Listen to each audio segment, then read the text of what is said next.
हमने फसल बीमा योजना को अधिक प्रभावी बनाया, उसके दायरे में ज्यादा किसानों को लाए। नहीं,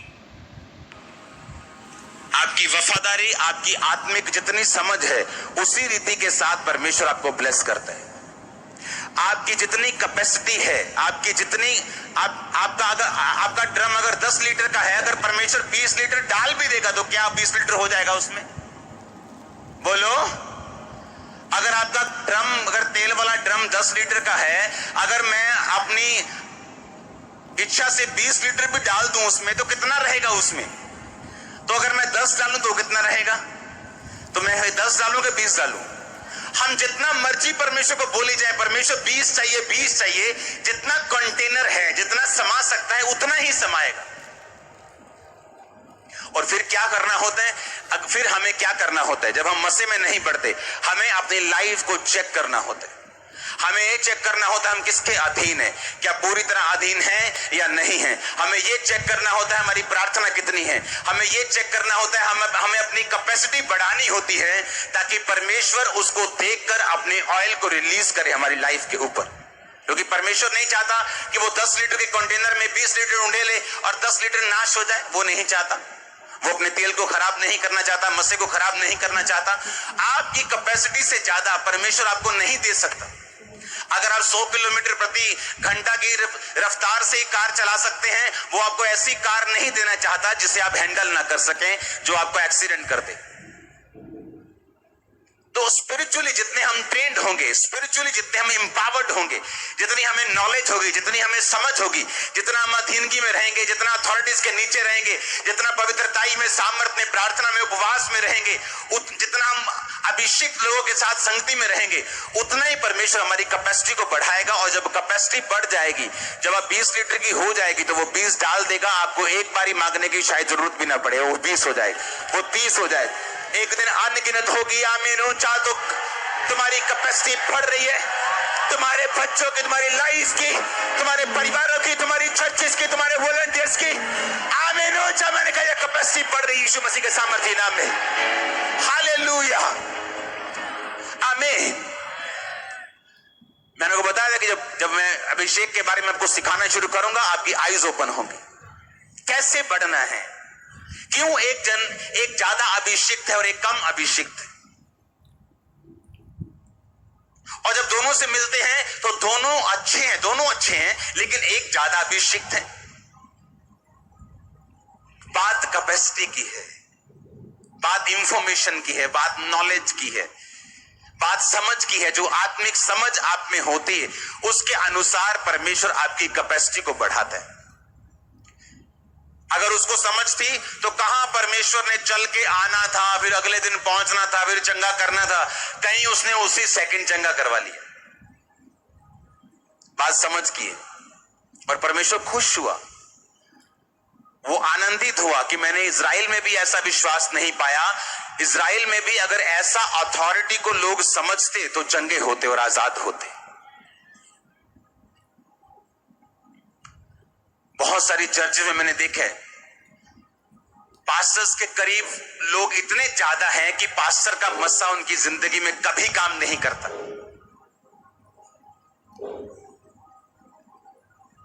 क्योंकि वो पास्टर को फिर अपना भाई समझने लग जाते हैं। अपा जी आइयो जरा, अपा जी करियो प्रेयर। मसा कभी काम नहीं करेगा, क्योंकि आपने फेमिलियर कर दिया मसे को, आपने उसके शब्दों को फेमिलियर सा कर दिया, आम सा कर दिया। जिस अनॉइंटिंग की आप रिस्पेक्ट नहीं करते, वो कभी आपकी लाइफ में काम नहीं करते। आप मोस्टली देखोगे पास्टर्स के करीबी लोग कुछ बीमार रहेंगे। अगर लोगों को चंगा कर सकता है पास्टर का मसा, कैंसर हील कर सकता है, लंगड़े चला सकता है, मुर्दे जिंदा कर सकता है, उनका सिर दर्द नहीं ठीक कर सकता।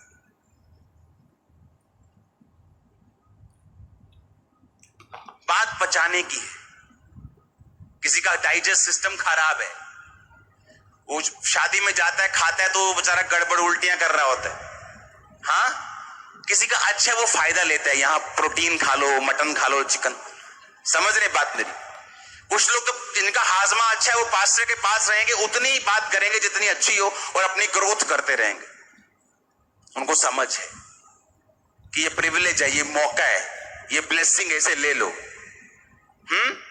और कुछ लोग क्या करेंगे, कुछ लोगों का पेट खराब हो जाता है, उन्हें लगता है कि पास्टर हमारे घर का ही आदमी, और कभी मसा उनकी जिंदगी में काम नहीं करता। इवन पास्टर के मुंह से भी अच्छी बातें उनके लिए नहीं निकलती, क्योंकि उन्होंने क्या किया, ऑफेंड कर दिया उस अनॉइंटिंग को, उस अभिषेक को, आम सी बातें करके। हालेलुया। यही समझ लोगों में अगर होती तो वो यहां नहीं होते जहां वो अब लाइफ में हैं। उनको लगता है ये पास्टर तो हमारा रिश्तेदार है, ये तो मेरी मामी का बेटा है, ये तो मेरी चाची का बेटा है, और वो उससे बात भी इसी तरह करते जैसे वो मामी का बेटा है, चाची का बेटा है।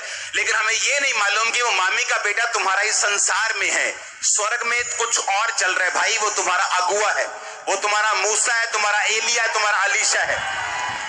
सुनो, दो तरह के लोग हैं, एक तो था एलिया और अलीशा।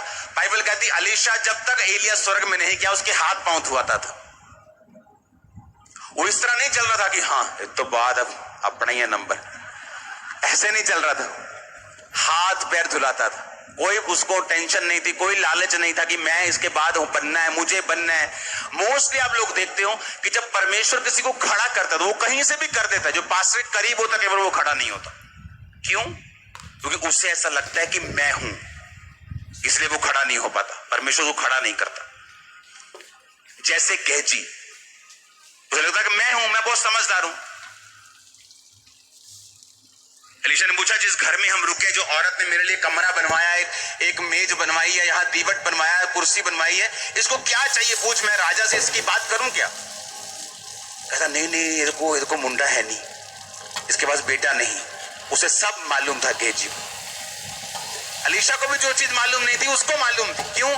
तेज इंसान, चुस्त चालाक, लेकिन आत्मा में फेल हो गया और कोड को हासिल किया। और एलिया एलीशा के साथ, जब एलीशा एलिया के साथ रहा तो वो चालाकी के साथ नहीं रहा, अधीनगी के साथ रहा। उसने मसा पाया, गेहजी ने शराब कमाया, और दोनों सेम जगह पे थे। वो भी उसका असिस्टेंट था, वो भी उसका असिस्टेंट था। एलीशा एलिया का था, गेहजी एलीशा का था। एलीशा का जो डाइजेस्ट सिस्टम था वो मजबूत था। उसे मालूम था कि जो मैं हूं, जहां मैं मौजूद हूं, कि मान लो आपकी जो लोग मान लो जो वेटर्स का काम करते हैं शादी के ऊपर, रोज शादी में जाने का मौका, अगर डाइजेस्ट सिस्टम सही है तो रोज अच्छा खाएंगे तो पचा लेंगे, अगर नहीं अच्छा है तो फिर मालूम है क्या होगा। हाँ, वही हाल आत्मिक दृष्टि से। अगर तो डाइजेस्ट सिस्टम अच्छा है, समझ है, अकल है, तो मालूम होगा कि जब परमेश्वर के दास के साथ मिलना है तो कैसे मिलना है, कितनी बात करनी है, कितनी जरूरी है, और किन शब्दों में करनी है, कितनी करनी है। यही समझ है जो वर्ड्स को रिलीज आपकी लाइफ के ऊपर करवाती है।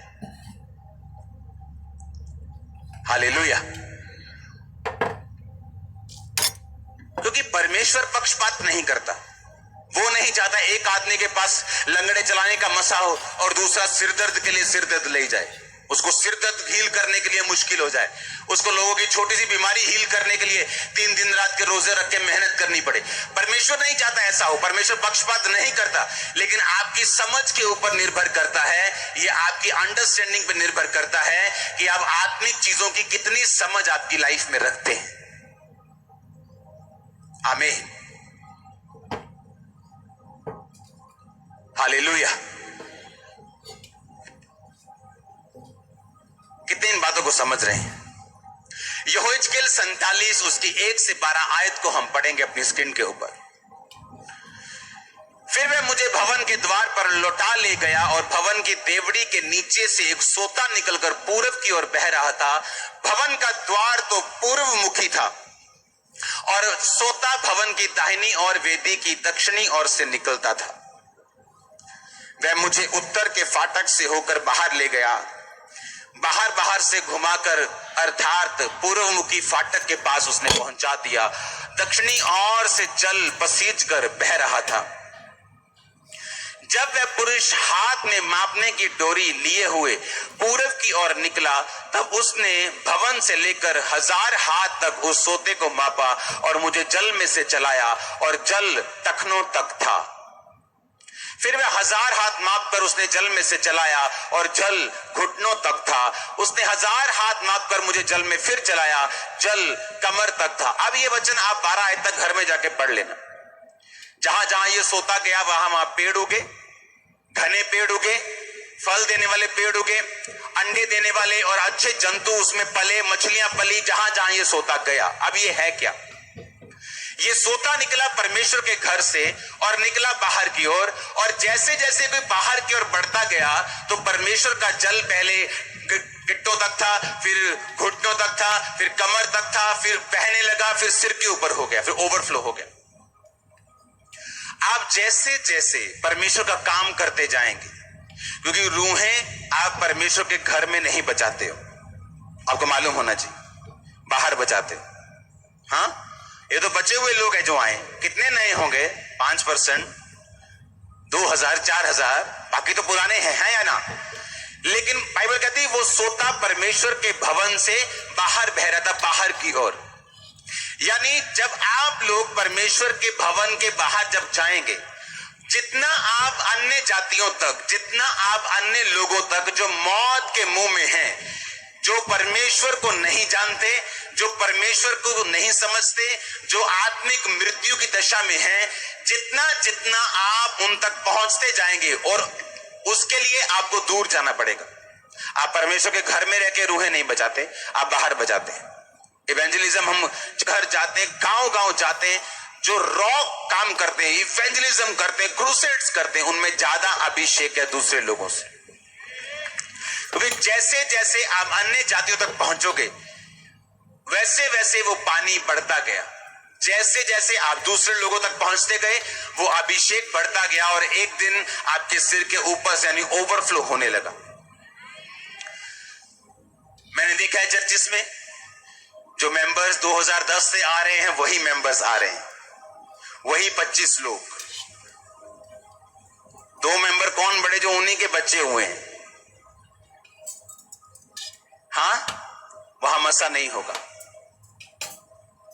जैसे वो इवेंजलिज्म करने के लिए बाहर जाएंगे, भवन से बाहर जहां सोता बह रहा है, वो दूर निकलेंगे, जितना दूर निकलेंगे, जितना वो ज्यादा काम करेंगे, उतना मसा उनकी जिंदगी में बढ़ेगा। जितना वो कंफर्टेबल पोजीशन में है कि सिर्फ चर्च में ही रहना है, कोई मिनिस्ट्री में ध्यान नहीं, कोई सोशल मीडिया पे ध्यान नहीं, कोई मेहनत करने की जरूरत नहीं। मैंने देखा ऐसे पास्टर्स को एक लेवल तक बढ़ गए, अब उनको अगर आप देखोगे वो कंफर्ट जोन में रहते हैं, उनको कोई मतलब नहीं सोशल मीडिया पे कौन क्या चल रहा है, उन्हें कोई मतलब नहीं कि दुनिया में क्या हो रहा है। बस वो चर्च आएंगे, हफ्ते में 2 दिन अपना प्रीच करेंगे, मालूम है इतने लोग हैं, इतने पैसे आ रहे हैं, कोई प्रॉब्लम नहीं, ठीक ठाक चल रहा है सब कुछ। लेकिन जब आप उनकी लाइफ को चेक करेंगे, उनके पास वो मसा नहीं जो होना चाहिए। रीजन क्या? कंफर्ट जोन में रह के, अपने कंफर्ट जोन में कि नहीं नहीं मैं तो सिर्फ यहीं जाऊंगी प्रीच करने, ना ना पानी ने छेड़ियां दे मुंडियां ਨੂੰ ਦੱਸਣਾ, पानी उन्हें दसना की सोचोगे हो। डर लगता है, जितना हम डरेंगे उतना पानी टखने तक, गिट्टों तक मसा है, लेकिन कहां तक? लेकिन कोई ऐसा है जो पूरे लास्ट तक जा रहा है, जो पीछे तक जा रहा है, जो वहां तक जा रहा है जहां तक कोई नहीं पहुंचा, जो नशेड़ियों से भी बात कर रहे हैं, भाई साहब तुझे मसीह की जरूरत है, जो दूसरे लोगों से भी बात कर रहे हैं, अपने दुश्मनों से भी बात कर रहे हैं, जो पूरा जोर लगा रहा है परमेश्वर के सुसमाचार को फैलाने के लिए, उनका मसा सिर के ऊपर तक। लोग प्रीच नहीं करते थे खुल के, प्रीच नहीं करते थे खुल के, उन्हें लगता कि हम परसिक्यूशन के नीचे आ जाएंगे, हम सताव के नीचे आ जाएंगे अगर हम खुल के प्रीच करेंगे तो। इसीलिए मसा थोड़ा है, क्योंकि जैसे जैसे हम अनकंफर्टेबल जोन में जाएंगे, हम अपने कंफर्ट जोन से बाहर निकलेंगे तो मसा बढ़ेगा, नहीं तो मसा वही टखनों तक, वही घुटनों तक, बस लास्ट हद हो गई तो कमर तक, उसके ऊपर नहीं। क्योंकि उसके ऊपर जाने के लिए हमें कंफर्ट जोन से बाहर निकलना पड़ेगा, हमें रूहें बचाने के लिए वो बोना पड़ेगा जो पहले कभी नहीं बोया, वो काम करना पड़ेगा जो कभी नहीं किया, वहां जाना पड़ेगा जहां कभी नहीं गए। आमीन। कितने समझ रहे हैं इस बात को? आपके पास अगर इतना पैसा है और अगर आप सोशल मीडिया पे नहीं खर्चेंगे लोगों तक पहुंचने के लिए, तो उसका पैसे का क्या फायदा होगा?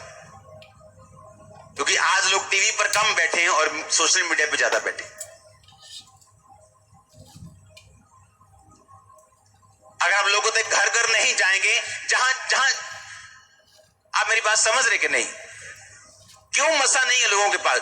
कौन है यहां पे जो पिछले हफ्ते किसी नशेड़ी को स्पेशल वचन देके आया हो, जो बाहर 4 गुंडे खड़े हैं उनकी मंडली में खड़ा हो गया हो कि भाई साहब मैं आपको कुछ बताना चाहता हूं? हमारे अंदर डर इतने, हम इतने ज्यादा सेल्फिश हो चुके हैं कि अगर मुझे पता है कि ये चर्च में इस बंदे का इलाज हो सकता है तो मैं चुप क्यों? मुझे ये मालूम नहीं।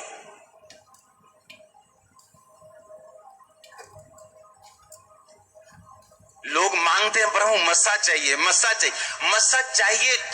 प्रभु को मालूम है चाहिए, प्रभु देना चाहता है, लेकिन आएगा कैसे? ऐसे आएगा जो मैं आपको बात बता रहा हूं। आएगा कैसे? पास्टर्स को निकलना होगा सिर्फ थर्सडे और संडे की मीटिंग से, सिर्फ आमीन। अगर आज आप यहां बैठे हैं और मैं प्रीच कर रहा हूं, अभी भी इस चर्च के हजारों लोग सड़कों पे सुसमाचार सुनाने के लिए, मालूम आपको? अभी भी एक बड़ा मीडिया सोशल मीडिया पे काम कर रहा होगा, टीवी मिनिस्ट्री पे काम कर रहा होगा। अभी भी राइट नाउ अगर आप यहां बैठे, मैं यहां प्रीच कर रहा हूं, तब भी काम हो रहा होगा। मस्सा सिर्फ एक चीज से नहीं आता कि प्रार्थना करेंगे और अभिषेक हासिल कर लेंगे, क्योंकि वो लेवल का अभिषेक है, एक अलग लेवल, उसके ऊपर उसके ऊपर उसके ऊपर। उसके लिए हमें कैपेसिटी बढ़ानी होगी, हमें परमेश्वर को यह दर्शाना होगा कि मुझे इस मसीह की जरूरत है। देख मैं जा रहा हूं बाहर, देख मैं बीमारों को हील करने के लिए प्रार्थना करने वाला हूं, देख मैं लाखों लोगों को प्रीच करने वाला हूं, देख मैं ये करने वाला हूं। आपको उसको दिखाना होगा कि आपको इस मसीह की जरूरत है। मसा आएगा, आप डिप्रेशन में कभी नहीं रहेंगे, गरीबी में कभी नहीं रहेंगे, घटी में कभी नहीं रहेंगे। ये मसा आपकी 10 लाख बीमारियों और मुसीबतों का हल है, ये अनॉइंटिंग। आप मेरी बात समझ रहे कि नहीं? ये हल है, ये सॉल्यूशन है आपका। अनॉइंटिंग सॉल्यूशन है। हस्बैंड वाइफ की नहीं बनती, अनॉइंटिंग सॉल्यूशन है, वर्ड सॉल्यूशन है। आमीन।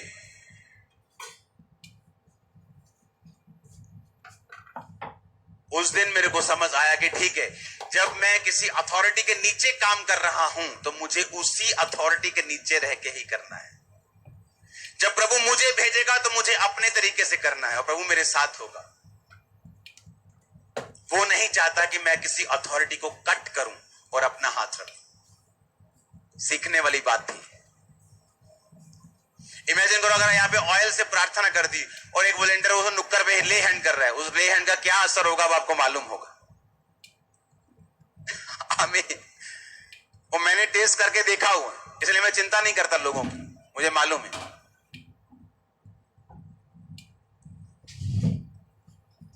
अगर हम अथॉरिटी की कदर करेंगे वो आपको अपनी अथॉरिटी देगा। अगर आप अनॉइंटिंग की कदर करेंगे वो आपको अनॉइंटिंग देगा। जिस मसीह की आप रिस्पेक्ट करेंगे वो मसा आपकी लाइफ में काम करेगा। मोस्टली सुनो मेरी बात, बहुत से लोग इस बात को नोटिस करते हैं, क्योंकि जब उस अनॉइंटिंग को रिस्पेक्ट करने का टाइम आता है, और आप सुनो, एक रिस्पेक्ट होती है शब्दों से, एक होती है कर्मों से, एक होती है प्रैक्टिकली उस व्यक्ति की रिस्पेक्ट करना, पीठ पीछे भी उसकी रिस्पेक्ट करना, क्योंकि अनॉइंटिंग की आंखें पीछे भी लगी।